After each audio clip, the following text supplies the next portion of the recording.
ایک سرکاری خط وادی کشمیر میں تنازع کی وجہ بن گیا ہے۔ یہ خط پولیس اور انتظامی عہدیداروں کو بھیجا گیا تھا۔ اس خط میں لکھا گیا تھا کہ 21 جولائی کو آنے والی بقرعید کے موقع پر سلاٹر ہاؤس کے باہر جانوروں کی قربانی پر پابندی ہونی چاہیے۔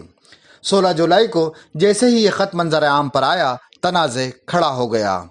مسلم مذہبی رہنماؤں نے اس پر اعتراض کیا۔ اس کے بعد اس پر انتظامیہ کی جانب سے وضاحت جاری کی گئی۔ کہا گیا کہ جانوروں کی قربانی پر پابندی عائد کرنے کا کوئی ارادہ نہیں ہے۔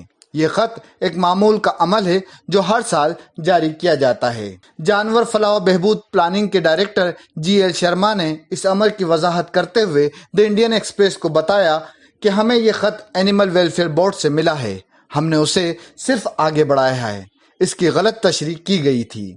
جانوروں کی قربانی پر کوئی پابندی نہیں ہے۔ جو خط بھیجا گیا ہے اس کے عنوان میں لکھا ہے گائے، بچھڑے، اونٹ اور دیگر جانوروں کے قتل پر پابندی عائد کی جانی چاہیے۔ خط میں لکھا ہے جموں کشمیر کے مرکزی خطے میں 21 جولائی اور 23 جولائی کے درمیان بقرعید کے موقع پر بڑی تعداد میں جانوروں کی قربانی دی جا سکتی ہے۔ ایسی صورتحال میں animal welfare board of India کی اپیل ہے کہ جانوروں کی فلاح و بہبود سے متعلق قواعد کو سختی سے نافذ کیا جائے۔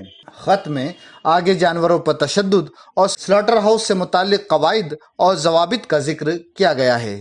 جو ہی یہ خط منظر عام پر آیا، تنازع کھڑا ہو گیا، کیونکہ اینیمل ویلفیئر بورڈ کا کہنا ہے کہ سلاٹر ہاؤس کے باہر جانوروں کی قربانی نہیں دی جا سکتی، لیکن وادی کشمیر کو چھوڑ کر دیگر مقامات پر سلاٹر ہاؤس ہے ہی نہیں۔